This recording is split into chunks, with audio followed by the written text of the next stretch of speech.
अस्सलाम वालेकुम नाजरीन, नेशनल और इंटरनेशनल खबरों में आपका खैर मकदम है। मैं हूं अर्शिया शेख। नजर डालते हैं आज की अहम खबरों पर।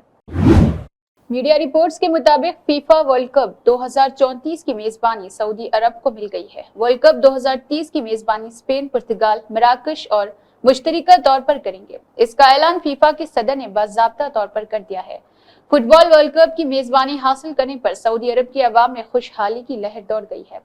फुटबॉल शायकीन ने जश्न मनाया, जबकि दुनिया भर में मौजूद फुटबॉल शायकीन ने सऊदी अरब को मुबारकबाद पेश की है। दुनिया के मकबूल तरीन खेल फुटबॉल की governing body international federation of association football ने 2030 और 2034 के फुटबॉल वर्ल्ड कप की मेजबानी मुमालिक के नामों का ऐलान कर दिया है। फीफा के सदर ने 2034 के वर्ल्ड कप की मेजबानी सऊदी अरब को देने का ऐलान किया है, जबकि वर्ल्ड कप 2030 की मेजबानी मुमालिक के तौर पर स्पेन, पुर्तगाल और मराकश के नामों का ऐलान किया है। वाज़ेह है कि सऊदीया वर्ल्ड कप 2034 की मेजबानी का वाहिद उम्मीदवार था। फीफा के ज्यूरिख में होने वाले गैर मामूली जनरल असेंबली इजलास में दो वर्ल्ड कप की मेजबानी के लिए मुमालिक के नामों का ऐलान किया गया था। सऊदी अरब मेजबानी के ऐलान की तारीखी लम्हे का मुंतजिर रहा और दुनिया के सबसे बड़े फुटबॉल इवेंट की मेजबानी करने के लिए तैयार रहा। फीफा के सदर जहानी ने कहा है कि दुनिया तनाज़ात और जंगों से गुजर रही है, लेकिन सिर्फ फुटबॉल ही लोगों को इकट्ठा कर सकती है।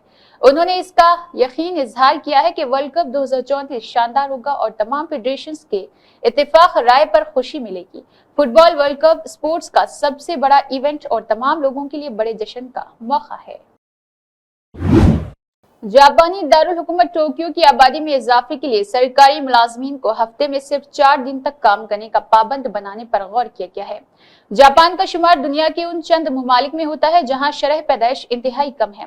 अलावाजी जापान को दुनिया की ताकतवर तरीन कौम का मुल्क भी कहा जाता है, जहां की 25% से ज्यादा आबादी 65 साल की उम्र पर मुश्तमिल है, जबकि वहां पर मर्द हजरात की औसत उम्र 81 साल जबकि खवातीन की उम्र 83 साल है। जापानियों को जहां सेहतमंद और तवील उम्र पाने वाली कौम के तौर पर दुनिया में शोहरत हासिल है, वहीं इसी कौम को शरह पैदाइश की कमी की वजह से खतरात का भी सामना है। शरह पैदाइश को बढ़ाने के लिए हुकूमत ने गुज़िश्ता चंद साल से वहां मुतअद्दिद मुराद का ऐलान किया है, ताहम इसके बावजूद वहां शरह पैदाइश में कोई खास इजाफा नहीं देखा गया। अब जापान के दारुल हुकूमत टोक्यो की मुकामी हुकूमत आबादी बढ़ाने के लिए मुलाजमीन को हफ्ते में 3 दिन छुट्टी देने का मंसूबा पेश करती है। मुमकिना तौर पर मज़कूरा मंसूबा आइंदा बरस 2025 के आगाज से मुतारिफ कर दिया जाएगा। सरकारी दफातर में हफ्ते में 3 दिन छुट्टी नाफिज होने के बाद निजी दफातर में भी ऐसा ही करने पर मजबूर हो जाएंगे। हुकूमत का ख्याल है कि हफ्ते में सिर्फ 4 दिन काम करने की वजह से मर्द खवातीन को घर में एक साथ वक्त गुजारने का ज्यादा मौका मिलेगा, जबकि जो खवातीन काम की वजह से बच्चों की पैदाइश से गुरेज करती है उनकी भी हौसला अफजाई की जाएगी। हुकूमत को तवक्को है कि हफ्ते में सिर्फ 4 दिन काम करने की स्कीम मुतारिफ कराने से खुसूसी तौर पर टोक्यो में शरह पैदाइश बढ़ जाएगी। अगर मज़कूरा मंसूबा टोक्यो में कामयाब हो गया तो मुमकिना तौर पर जापान की मरकजी हुकूमत इसे मुल्क भर में नाफिज करेगी। इस वक्त जापान की आबादी 12 करोड़ से ज्यादा है, लेकिन वहां की शरह पैदाइश इंतहाई कम है। साल 2023 में जापान में मजमूई तौर पर 7,30,000 बच्चों की पैदाइश हुई थी। जापानी हुकूमत के इदादो शुमार के मुताबिक गुज़िश्ता साल तक जापान कहीर एक औरत मजमूई तौर पर अपनी पूरी जिंदगी एक बच्चे को जन्म देती है, जबकि हुकूमत चाहती है कि ये शरह कम से कम 2 बच्चे पैदा करे। शरह पैदाइश में कमी की वजह से जापान में उम्र रसीदा अफराद की तादाद बढ़ चुकी है। साले कदीम कानूनी लड़ाई पर पर्दा गिराते हुए 48 कल्याण सिविल कोर्ट ने रूलिंग दी है कि मुतनाज़ा दरगाह खिला हुकूमत महाराष्ट्र की मिल्कियत है। इसने इस पर मजलिस मुशावरत ट्रस्ट का दावा मुस्तरद कर दिया है। फैसले के बाद ट्रस्ट हुकाम ने कहा है कि वो मुंबई हाई कोर्ट जाएंगे। कल्याण कोर्ट के सीनियर डिवीजन बेंच और सिविल जज एएस लांजे उन्होंने कहा है कि ट्रस्ट ने वक्त पर दावा नहीं किया है। इसने पहाड़ी किले पर रियासती हुकूमत का दावा बरकरार रखा। 1976 में अपना हक जताए हुए मुस्लिम ट्रस्ट ने मुकदमा दायर किया था और इसने कहा था कि दरगाह किले के अंदर एक मस्जिद और ईदगाह मौजूद है। किले में दुर्गा देवी का मंदिर भी है। तनाज़ा उस वक्त शुरू हुआ जब 1966 में जिला कलेक्टर की रिपोर्ट में किले के अंदर हिंदू मंदिर की मौजूदगी का इशारा दिया गया। उसी साल से तारीखी इमारत रियासती हुकूमत के ज़रिए कंट्रोल आ गई थी। रियासती हुकूमत ने बाद इसकी देखभाल कल्याण म्यूनिसिपल कॉर्पोरेशन को मुंतकिल कर दी थी, लेकिन केएमसी ने इसे अपने हाथ में नहीं लिया, जिस पर रियासती हुकूमत को दोबारा इसे हासिल कर लेना पड़ा। सरकारी वकील सचिन क्लर्कनी ने मीडिया को बताया है कि जज ने नावाजिबी ताखीर को भी मद्देनजर रखा है। इसने ट्रस्ट की ये दरख्वास्त भी मुस्तरद कर दी है कि मामला रियासती वक्फ बोर्ड को मुंतकिल कर दिया जाए। सदर नशीन ट्रस्ट शरीफ उद्दीन ने कहा है कि गुज़िश्ता 32 बरस में सिर्फ 2 मरतबा समाअत हुई है, किसी भी सबूत की जांच नहीं हुई और अचानक टाइम बार का ये बेतुका फैसला 10 दिसंबर को आ गया। उन्होंने सारे मामले को नावाजिबी बताया है और कहा है कि हम 200 साल का सबूत हाईकोर्ट के सामने रखेंगे। डिप्टी कमिश्नर पुलिस कल्याण जोन 3 ने कहा है कि टाउन और दुर्गाड़ी फोर्ट में सिक्योरिटी बढ़ा दी गई है। सदर हिंद मंच दिनेश देशमुख ने कहा है कि कल्याण की अदालत ने मुस्लिम ट्रस्ट के सारे दावे खारिज कर दिए हैं। फैसले के हिंदू मंच और दीगर तंजीमों ने दुर्गा किला मंदिर की अलामती आरती उतारी है और दुर्गाड़ी किले की शानदार तारीख है। शिवाजी ने 1656 में निजाम हुक्मरानों से इसे छीन लिया था। पहाड़ी इलाकों में 1-2 दिनों से हो रही भारी बर्फबारी का असर मैदानी इलाकों में महसूस है। सर्द हवाओं का दायरा बढ़ चुका है। दिल्ली एनसीआर में सर्द लहर चलने से दर्जे हरारत में काफी गिरावट पैदा हो गई है। पहाड़ों में अगले 1 से 2 दिनों तक बर्फबारी इसी तरह जारी रहने के आसार है। इसके असर से हफ्ते भर तक जम्मू कश्मीर से लेकर पंजाब, हरियाणा, उत्तर प्रदेश, मध्य प्रदेश, छत्तीसगढ़, उड़ीसा की दर्जे हरारत में मुसलसल गिरावट आती रही है। सर्द हवाओं की वजह से दिल्ली का दर्जे हरारत इस साल पहली बार बुध को 5 डिग्री से नीचे आ गया है। महकमा मौसमियात ने शुमाली हिंद के कुछ इलाकों में सर्द लहर की वार्निंग जारी की है। कहीं कहीं पाला भी पड़ सकता है। जुमेरात और जुमा को भी दिल्ली के कई इलाकों में सर्द लहर चल सकती है।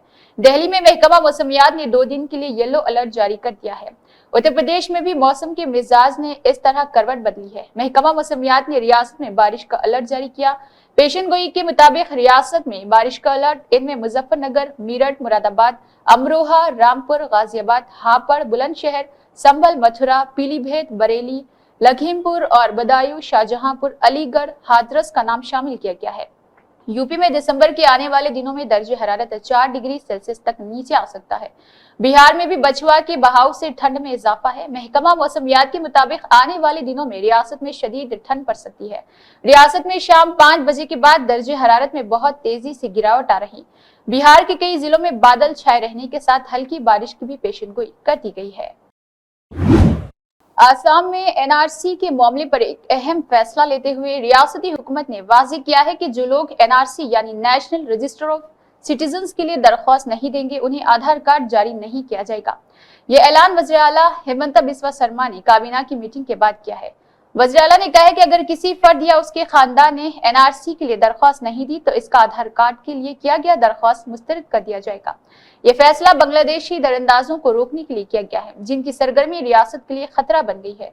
वज़ीर आला ने शर्मा ने कहा है कि गुज़िश्ता 2 माह में आसाम पुलिस, त्रिपुरा पुलिस और बीएसएफ ने दरअंदाजी की कई कोशिश को नाकाम बना दिया। उन्होंने कहा है कि बांग्लादेश से होने वाली दरअंदाजी एक संगीन मसला है, जिसे रोकने के लिए हमें अपने निजाम को मजबूत बनाना होगा। UIDAI यानी unique identification authority of India इब्तदाई दरख्वास्तें रियासती हुकूमत की जांच के लिए भेजेगी, जहां सर्कल ऑफिसर ये तस्दीक करेगा कि दरख्वास्त दहिंदा या इसके अहल खाने ने एनआरसी के लिए दरख्वास्त दी है या फिर नहीं। ये उसूल मरकजी हुकूमत के मुलाजमीन पर लागू नहीं होंगे। SOP के मुताबिक जमा किए गए दस्तावेजात की जांच के बाद 45 दिनों के अंदर उन्हें UIDAI को ऑनलाइन वापस भेज दिया जाएगा। काबिले जिक्र है कि एनआरसी की आखिरी रिपोर्ट 31 अगस्त 2019 को जारी की गई थी। महाराष्ट्र के पूना शहर की कांग्रेस पार्टी ने सुबह नवीपेट में असेंबली इंतखाबात के नताइज को हैरानकुन बताते हुए एहतजाज किया और मुतालबा किया है कि शफाफियत को यकीनी बनाने के लिए वोटिंग बैलेट पेपर पर की जाएगी। इस जिम्मन में शहरियों के दस्तखत भी लिए गए हैं। कांग्रेस की जानिब से कहा गया है कि न सिर्फ शिकस्त खोरदा पार्टियों बल्कि रियासत के वोटर्स के लिए भी असेंबली इंतखाबात के नताइज चौंका देने वाले हैं। कांग्रेस के शहर सदर अरविंद शिंदे ने कहा है कि इस किस्म की मुहिम शहर भर में चलाई जाएगी। इलेक्शन कमीशन की जानिब से फराहम करदा इदादो-शुमार के मुताबिक पोलिंग के दिन शाम 5 बजे वोटर टर्नआउट 58.22% था, जबकि इसी रात 11:30 बजे ये 65.02% तक पहुंच गया और अगले दिन 21 नवंबर को ये 66.05% रहा। इसका मतलब यह है कि वोटर टर्नआउट में 7.83% का इजाफा हुआ और 76 लाख वोटों का इजाफा भी देखने को मिला है। कांग्रेस ने यह सवाल उठाया है कि इतने कम वक्त में वोटिंग के फीसद में इतना बड़ा इजाफा कैसे हो सकता है। कांग्रेस के मुतअद्दिद ओहदेदारों कारकुनों ने इस एहतजाज में हिस्सा लिया, जिनमें साबिक वजीर बाला साहब और दीप्ति चौधरी, रियासती जनरल सेक्रेटरी एडवोकेट अजय छाद और रफीक शेख, अजीत दरेकर, लता राजगुरु, गोपाल तिवारी, हनुमंत राव वगैरह शामिल किए गए थे और कांग्रेस के दीगर ओहदेदार शामिल रहे। قومی انسانی حقوق کمیشن نے مغربی بنگال کے کولکتہ میں فٹ پاتھ سے ایک شیرخوار بچے کے اغوا اور جنسی زیادتی سے متعلق میڈیا رپورٹ کا نوٹس لیتے ہوئے چیف سیکرٹری اور ڈائریکٹر جنرل کو نوٹس جاری کرتے ہوئے ریاست کی پولیس سے تفصیلی اطلاعات کے لیے 2 ہفتے کے اندر رپورٹ دینے کو کہہ دیا ہے۔ کمیشن نے کہا ہے کہ اس نے ایک میڈیا رپورٹ کا از خود نوٹس لیا ہے جس کے مطابق 30 نومبر کو مغربی بنگال کی کولکتہ میں ایک 7 ماہ کی بچی کو فٹ پاتھ سے مبینہ طور پر اغوا کیا گیا اور کچھ شر پسندوں نے اس کے ساتھ جنسی زیادتی کی تھی۔ بتایا گیا ہے کہ چھوٹی بچی بے گھر والدین کی اولاد ہے۔ لڑکی فٹ پاتھ پر پڑی تھی جبکہ کچھ لوگوں نے اسے دیکھا اور پولیس کو اطلاع دی۔ کمیشن نے کہا ہے کہ اگر میڈیا رپورٹ میں دی گئی اطلاعات درست ہے تو یہ بچیوں کے انسانی حقوق کی خلاف ورزی کا سنگین مسئلہ ہے۔ یہ واقعہ سراسر انتشار کی طرف اشارہ کرتا ہے۔ سماج دشمن عناصر آزادانہ پھرتے رہتے ہیں اور بغیر کسی خوف کے کسی بھی غیر قانونی سرگرمی میں ملوث ہے۔ کمیشن نے مغربی بنگال کے چیف سیکرٹری اور پولیس کے ڈائریکٹر جنرل کو رپورٹ پیش کرتے ہوئے 2 ہفتوں کے اندر تفصیلی رپورٹ طلب کی ہے۔ رپورٹ میں FIR کی تازہ ترین صورتحال، متاثرہ بچی کی صحت اور متاثرہ خاندان کو معاوضے کے حوالے سے معلومات فراہم کرنے کو کہا گیا ہے۔ واضح ہے کہ 5 دسمبر کی میڈیا رپورٹ کے مطابق متاثرہ لڑکی کو کولکتہ کے ایک سرکاری اسپتال میں زیر علاج رکھ دیا گیا ہے۔ BJP لیڈر نتیش نے ہمیشہ سے مسلمانوں کے خلاف متنازع بیان دیتے رہے ہیں۔ انہوں نے حال ہی میں لاڈلی بہن یوجنا کے حوالے سے ایک انتہائی متنازع بیان دیا ہے۔ انہوں نے کہا ہے کہ مسلم اور وزیر اعظم نریندر مودی کو پسند نہیں کرتے۔ ایسے میں اگر کسی مسلم پریوار میں لاڈلی بہن یوجنا سے زیادہ بچے ہیں تو انہیں ساتھ ہی باہر کر دینا چاہیے۔ کہا ہے کہ جو بہنیں مہایوتی حکومت کو ووٹ دیتی ہے، جو وزیر اعظم نریندر مودی پر بھروسہ کرتی ہے، صرف انہی خواتین کو اس اسکیم کا فائدہ ملنا چاہیے۔ اس کے علاوہ انہوں نے کہا ہے کہ ہندوتوا کی حکومت نہیں چاہیے لیکن مسلم طبقہ ہماری اسکیم کا فائدہ اٹھاتی ہے۔ اس کو پیش نظر رکھتے ہوئے رائے نے کہا ہے کہ وزیر اعلیٰ سے درخواست کی ہے کہ قبائلی برادری کے علاوہ 2 سے زائد بچوں والے لوگوں کو اس اسکیم سے باہر رکھے۔ انہوں نے کہا ہے کہ اس قدم سے ہندو طبقے کو فائدہ ہوگا۔ نتیش رانے کے متنازع بیان کے بعد سیاسی لیڈران کا رد عمل سامنے آنے لگا۔ اس معاملے پر BJP کے ریاستی صدر چندر شیکھر باونکلے نے کہا ہے کہ یہ ان کا ذاتی مطالبہ ہے، حکومت کو ہی اس پر حتمی فیصلہ لینا ہوگا۔ مذہب کے مطابق اسکیم نہیں چلتی، اگر مذہب کے مطابق اسکیم چلانی ہے تو پہلے اعلان کیا جانا چاہیے۔ شیو سینا لیڈر بالا کرشن ہیگڑے نے کہا ہے کہ نتیش رائے ایک سینئر اور تجربے کار لیڈر ہے۔ اس کے علاوہ بھی مذہبی تقسیم پیدا کرنا اور پروگرامز میں ہندوؤں کو مدعو کرنا ملک کے اتحاد کے لیے خطرہ ہے۔ ساتھ ہی نانا پٹولے نے نتیش رانے کو ایسے بیانوں سے بچنے کی صلاح دی ہے۔ نتیش رانے جی ایک وریشٹ اور انوبھوی نیتا ہیں اور کئی سال سے وہ راجنیتی میں ہیں۔ یہ ان کا ویکتیگت رائے ہو سکتا ہے اور جو سرکار ہے وہ کاربن منیمم پروگرام پہ چلتی ہے۔ اتر پردیش سے تعلق رکھنے والے ایک آٹو موبائل کمپنی ایگزیکٹو کی موت کے معاملے میں ایک نیائے فاؤنڈیشن جو مردوں کے حقوق کے لیے لڑتی ہے، سپریم کورٹ جانے کی تیاری کر رہی ہے۔ 34 سالہ اتل سبھاش نے منگل کو صبح مراٹھا ہلی پولیس اسٹیشن حدود میں اپنے اپارٹمنٹ میں خودکشی کر لی ہے۔ اس نے 90 کا ویڈیو اور 40 صفحات کا ڈیتھ نوٹ چھوڑا جس میں اس نے بتایا ہے کہ اس کی بیوی نکتا سنگھانیا اور سسرال والوں نے اسے کس طرح ہراساں کیا ہے۔ اس نے کہا ہے کہ اسی ہراسانی کے نتیجے میں وہ خودکشی پر مجبور ہوا ہے۔ اس واقعے نے مردوں کے حقوق پر ملک بھر میں برہمی کی لہر دوڑائی ہے اور بحث چھیڑ دی ہے۔ نیائے فاؤنڈیشن کی بانی دیپکا نارائن بھاردواج نے کہا ہے کہ مرنے والے نے عدلیہ اور ایک برسر خدمت جج پر رشوت کے سنگین الزامات لگائے، اسی لیے ہماری تنظیم سپریم کورٹ سے رجوع ہوگی۔ انہوں نے کہا ہے کہ ہم چیف جسٹس آف انڈیا اور chief justice Karnataka high court سے درخواست کریں گے۔ انہوں نے کہا ہے کہ یہ صرف بنگلور کی کہانی نہیں ہے بلکہ ہندوستان میں ہر شادی شدہ مرد کو جھوٹے الزامات اور نان نفقے کے بڑھے چڑھے مطالبات کا سامنا ہے۔ دیپکا نے کہا ہے کہ جانبدارانہ قوانین کی وجہ سے اپنی جان لینے والوں کو راحت ملنا ضروری ہے۔ اتل کے بھائی وکاس کمار نے کہا ہے کہ اتل کا سسرال سیٹلمنٹ کے لیے 3 کروڑ روپے مانگ رہا تھا۔ یہ ناواجبی مطالبہ شدید ذہنی ہراسانی کے مترادف ہے۔ بیوی نے جج کے سامنے رقم کا مطالبہ کیا اور اتل سے کہا ہے کہ اگر وہ پیسے دے نہیں سکتا تو مر کیوں نہیں جاتا۔ اس وقت جج ہنس رہا تھا۔ کیا یہ ٹارچر نہیں ہے؟ کیا یہ ہراسانی نہیں؟ وکاس کمار نے کہا ہے کہ میرے بھائی نے اپنی جان قربان کر دی۔ اس نے جا بجا لکھا کہ انصاف ملنا باقی ہے۔ میں بہر قیمت انصاف چاہتا ہوں۔ मेरे भाई ने सदर जमहूरिया हिंद और सुप्रीम कोर्ट ऑफ इंडिया को ईमेल भेजे थे। मैं तवक्को करता हूं कि कानून में तब्दीली आएगी ताकि मर्दों को कुछ हुकूक मिल सके। सारे मर्द कसूरवार तो नहीं होते, उन्हें भी कुछ लीगल इम्यूनिटी मिलनी चाहिए ताकि वो अपने केस सामने रख सके और साबित कर सके कि वो हक पर है। भाई की खुदकशी के ताल्लुक से विकास कुमार ने कहा है कि हमें पता नहीं था कि वो ऐसा कुछ करने वाले हैं। हमने जब उनसे बातचीत की थी तो उसने ऐसा कोई इशारा तो नहीं दिया था। उसने माँ बाप को भी ऐसा कोई इशारा नहीं दिया। मेरी इससे बातचीत गुज़िश्ता इतवार को हुई थी और सब कुछ नॉर्मल रहा। बादशा इसने माँ बाप से भी बातचीत की और सब कुछ ठीक चल रहा था। ये इसकी आखिरी कॉल थी। पीर की रात 2 बजे दिन उसने मैसेज भेजा था, लेकिन मैं उस वक्त सोया हुआ था। मंगल के दिन मुझे एक नामालूम नंबर से फोन आया।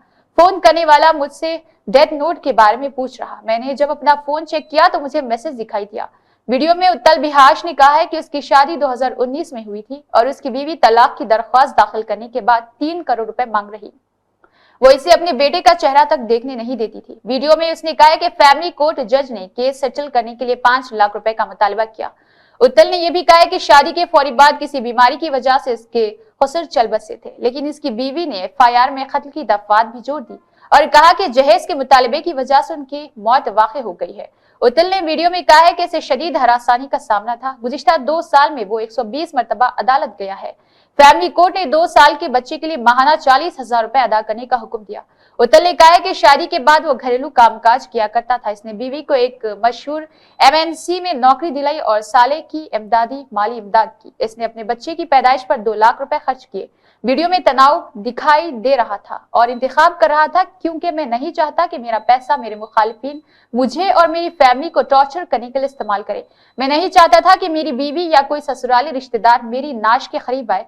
मराठा हिल्ली पुलिस ने उत्तल की बीवी और 3 ससुराली रिश्तेदारों के खिलाफ केस दर्ज किया है। ये केस उत्तल के भाई विकास कुमार की शिकायत पर दर्ज किया गया। तो मेरा मानना है कि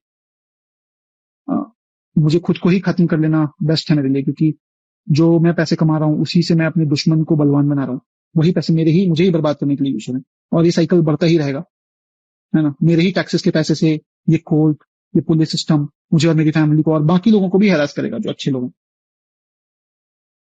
तो जो सप्लाई है वैल्यू का, उसी को खत्म कर देना चाहिए। और anyway gave me a suggestion क्या दे told me to commit suicide, and I think they're right. That's the right solution what they've suggested me. So I'm gonna take my life now. Also मेरी कुछ आखिरी इच्छाएं भी बताना चाहूंगा मैं। तो मेरी कुछ आखिरी इच्छाएं जो हैं ये हैं, ज्यादा मुझे उम्मीद तो नहीं है, लेकिन अभी भी मैं अपनी वाइफ को बोलूंगा कि उसमें तो कोई वैल्यू नहीं है, मेरी वाइफ में खुद। तो मेरे बच्चे को क्या ही बड़ा करेगी वैल्यू के साथ। मेरे पेरेंट्स को मेरा बच्चा दे रहे, वो उसको बेटर वैल्यू के साथ बड़ा करेंगे। और I think she should have done it with me, she should have given the child to me, but मुझे बच्चे से अलग रख के दुख पहुंचाने के लिए उसने किया है, जबकि उसे भी पता है वो बच्चे को रेज करने में अक्षम है। खुद ही बोली कि मैं बच्चे के पाल परवरिश के लिए पैसे भी नहीं है अगर तुम्हारे पास, तो हमें दे दो बच्चा, मेरा आखिरी अंश है, मेरे माँ बाप को दे दो, वो बहुत नाजों से पालेंगे उसे। और मेरा भाई एक बहुत अच्छा आदमी है, वो भी पालेगा उसे, बट मुझे ज्यादा उम्मीद नहीं है इसकी। दूसरा है, और मैं अपने माँ बाप और भाई को बोलूंगा कि बिना किसी कैमरा के मेरी पत्नी या उसकी माँ या उसके किसी भी फैमिली मेंबर से बिना कैमरा पब्लिक प्लेस के ना मिले। आपका रेप केस भी लगाया जा सकता है, कोई भी केस लगाया जा सकता है, तो बहुत ध्यान से अगर किसी भी बात के लिए मिले तो पब्लिक प्लेस पे मिले। बाकी और औरतें होनी चाहिए हमारी तरफ से जो टेस्टिफाई कर सके कि कुछ गलत नहीं हुआ है, कैमरा होना चाहिए तभी मिले। दूसरा कि मेरे मरे हुए शरीर के आसपास मेरी पत्नी या उसका परिवार की तरफ से कोई नहीं आना चाहिए। तीसरा, मेरा अस्थि विसर्जन तब तक नहीं होना चाहिए जब तक मेरे हरासर्स को पनिशमेंट नहीं मिलता है, तो मेरा अस्थि विसर्जन ना हो। अगर इतने सारी चीजें, एविडेंस और सब कुछ होने के बाद भी अगर कोर्ट, ये जज और मेरे बाकी के हरासर्स को पनिशमेंट नहीं देती है और बरी कर देती है, तो मेरा जो अस्थि है वहीं कोर्ट के बाहर किसी गटर में बहा देना चाहिए, ताकि मैं ये जान जाऊं हमेशा हमेशा के लिए, मैं ये अपना लेसन सीखता रहूं कि इस देश में क्या वैल्यू है एक लाइफ की। तो ये एक है। और जुडिशियरी से मेरी एक दरख्वास्त है कि मेरे माँ बाप और भाई को इन फॉल्स केसेस में और हरास नहीं किया जाए, इसे खारिज किया जाए, और मेरे हर एसर्स को और इस करप्ट जज को, और ये माधव का भी इन्वेस्टिगेशन होना चाहिए, है ना, ये भी लाखों रुपए कमाता है, तो जरूर पकड़ा जाएगा। बेसिक से कोई इन्वेस्टिगेशन करेगा तो कोई ना माधव पकड़ा जाएगा, उसके पास प्रॉपर्टीज होंगी, पैसा होगा, जज के पास प्रॉपर्टी पैसा होगा एक्स्ट्रा करप्शन का, तो वो पकड़े जरूर जाएंगे। अगर कोई कहता 50 रुपए तो ये हर कोई देता है, ये तो कोई ना कोई तो सामने आके बोलेगा कि 50 रुपए घूस लिया मैंने। तो ये तो सार्वजनिक बात है, अगर ये सब भी नहीं पकड़ पाते हैं तो फिर मेरी अस्थियां बहा दी जाएं गटर में, कोर्ट के बाहर। तो ये मेरी कुछ अंतिम इच्छाएं हैं। इसी के साथ मैं ये वीडियो बंद करता हूँ। अब जो थोड़े बहुत जो मेरे आखिरी काम है कंप्लीट करके मैं मुक्ति पाना चाहूंगा इससे। मैं इस जज का कंप्लेंट सुप्रीम कोर्ट और हाई कोर्ट में भी मेल करने वाला हूँ, और मैं अपने माँ बाप भाई से अलग से उनसे बात करूंगा लिख कर। हो सके तो माफ करना, जिस उम्र में मुझे अपने मम्मी पापा का सहारा बनना था, उस उम्र में उन्हें हमेशा के लिए दुख देके जा रहा हूँ ऐसा, तो सॉरी। और बाकी आप लोग जो देख रहे हैं सब आपका कल्याण हो। Thank you. मैंने दिल्ली न्याय यात्रा के दौरान दिल्ली की आवाम के सामने वाज़ेह तौर पर ऐलान किया था कि कांग्रेस आइंदा दिल्ली असेंबली इंतखाबात में किसी भी पार्टी के साथ किसी भी तरह का इत्तेहाद नहीं करेगी। ऐसा इसलिए क्योंकि कांग्रेस मजबूत हालत में है और आपको इख्तिदार से बाहर करने का लोगों ने अज़म कर लिया है। दूसरी तरफ बीजेपी को इख्तिदार से दूर रखने का फैसला दिल्ली की आवाम पहले ही ले चुकी है। यही वजह है कि बीजेपी 26 सालों से इख्तिदार के लिए जद्दोजहद कर रही। मरकज और दिल्ली के इख्तिदार पर काबिज होने के बावजूद दोनों पार्टियों ने लोगों के लिए कुछ भी नहीं किया। ये बयान दिल्ली प्रदेश कांग्रेस कमेटी के सदर देवेंद्र यादव ने दिया है। देवेंद्र यादव का कहना है कि मैंने बार बार कहा था कि दिल्ली असेंबली इंतखाबात में बदउनवानी आपके साथ इत्तेहाद का कोई इम्कान नहीं, क्योंकि आपके चीफ अरविंद केजरीवाल, पार्टी लीडरान मनीष सिसोदिया, सत्येंद्र जैन और संजय सिंह की बदउनवानी और मनी लॉन्ड्रिंग मामलों में जेल जाने की नौबत तक आ गई थी। यहाँ तानाशाही या मुतलकुल उनानियत मौजूद नहीं है। दूसरी तरफ आप में अरविंद केजरीवाल तनहा फैसला लेने वाले तानाशाही है। बार बार इत्तेहाद की बात करके वो दिल्ली की आवाम को गुमराह करते हैं, क्योंकि दिल्ली में उनकी जमीन खिसक चुकी है। दिल्ली की आवाम खुले तौर पर केजरीवाल और इसके साथियों की मुखालिफत करती है। इसके अलावा उन्होंने मालूम किया है कि कांग्रेस ही वाहिद पार्टी है जिसने अपने सभी इंतखाबी वादों को पूरा किया और हर मुश्किल वक्त में लोगों के साथ खड़ी रही। देवेंद्र यादव के मुताबिक अरविंद केजरीवाल 10 साल कबल किए गए सभी वादों को पूरी तरह से नजरअंदाज करने के बाद जब इंतखाबात करीब आया तो ऑटो ड्राइवर समेत दिल्ली के लोगों से झूठे वादे करने का वही पुराना खेल खेल रहे। उन्होंने लोकसभा इंतखाबात और कॉर्पोरेशन का इंतखाबात के दौरान उन वादों को दोहराया था जिन्हें कभी पूरा नहीं किया गया। झारखंड की चिट्ठी असेंबली के खुसूसी इजलास के तीसरे दिन रियासती हुकूमत की जानिब से एक सप्लीमेंट्री बजट पेश किया गया है। वजीर मालियात राधा कृष्ण किशोर ने रवा माली साल 2024-25 के लिए 11,697.45 करोड़ रुपए का सप्लीमेंट्री बजट पेश किया है। ये माली साल का दूसरा ज़मीनी बजट है। पेश करदा ज़मीनी बजट में सबसे ज्यादा रकम महकमा खवातीन और अतफाल के लिए मख्तस किए गए थे। 1,000 रुपए की इमदादी रकम दी जा रही थी। हुकूमत ने दिसंबर माह से रकम को 1,000 से बढ़ाकर 2,500 रुपए कर दिया है। इसके अलावा देही तरक्की के लिए महकमा के लिए 194.28 करोड़ रुपए, दाखिला जेल, विजिटर्स और मैनेजमेंट डिपार्टमेंट के लिए 445.92 करोड़ रुपए, महकमा तवन्नाई के लिए 2,577.92 करोड़ रुपए और महकमा हैवानात के लिए 250.96 करोड़ रुपए मख्तस किए गए हैं। असेंबली स्पीकर ने ऐलान किया है कि इस सप्लीमेंट्री बजट पर जुमेरात को ऐवान में बहस होगी। हर एक पार्टी से एक नुमाइंदे को बहस में हिस्सा लेना होगा और अपनी बात हुकूमत के आगे रखनी होगी। झारखंड में मदरसा बोर्ड की तश्कील अमल में आएगी। सेल्फ हेल्प ग्रुप से वाबस्ता खवातीन के लिए खुद रोजगार के मौके पैदा किए जाएंगे। ईरान के सुप्रीम लीडर आयतुल्लाह अली खामेनाई ने शाम में इनके इख्तिदार से बेदखल होने के बाद पहली बार रद्द-ए-अमल का इजहार किया है। खामेनाई ने शाम में बशारुल असद की हुकूमत को खत्म करने का इल्जाम अमेरिका और इसराइल पर लगाया है। उन्होंने कहा है कि इसमें किसी को शक नहीं होना चाहिए कि शाम में जो कुछ हो रहा वो अमेरिका और इसराइल के मुश्तरका साजिश का नतीजा है। उन्होंने ये भी दावा किया है कि मेरे पास इस बात के वाज़ेह सबूत है कि शाम में जो वाक़या रोनुमा हुआ है इसमें अमेरिका और इसराइल बराह रास्त मुलविस है। آیت اللہ علی خامنہ ای نے شام میں ہوئے اقتدار کی تبدیلی کا ذمہ دار اسرائیلی اور امریکہ کو ٹھہراتے ہوئے سوشل میڈیا پلیٹ فارم پر ایک پوسٹ کیا ہے۔ اس پوسٹ میں انہوں نے کہا ہے کہ جو کچھ ہو رہا اس میں شام کے پڑوسی ملک کی حکومت نے واضح کردار ادا کیا تھا۔ خامنہ ای نے شام، لبنان اور غزہ میں ایران کو ہوئے نقصان کی طرف اشارہ کرتے ہوئے کہا ہے کہ کچھ لوگوں کا خیال ہے کہ ایران کی علاقائی اتحادیوں کے کمزور ہونے کا مطلب ایران نہیں ہے۔ قابل ذکر ہے کہ خامنہ ای کا اسرائیل اور امریکہ کے خلاف بیان اور وجہ سے بھی اہم یہ ہے کہ انہوں نے ایک لمبے عرصے تک شام کی بشار الاسد حکومت کی مدد کی تھی۔ اسد کی اثر رسوخ کی وجہ سے ایران کو ہمیشہ سے فائدہ ملتا رہا ہے۔ اسی کے ساتھ نیشنل اور انٹرنیشنل خبریں اختتام کو پہنچتی ہے۔ اللہ حافظ۔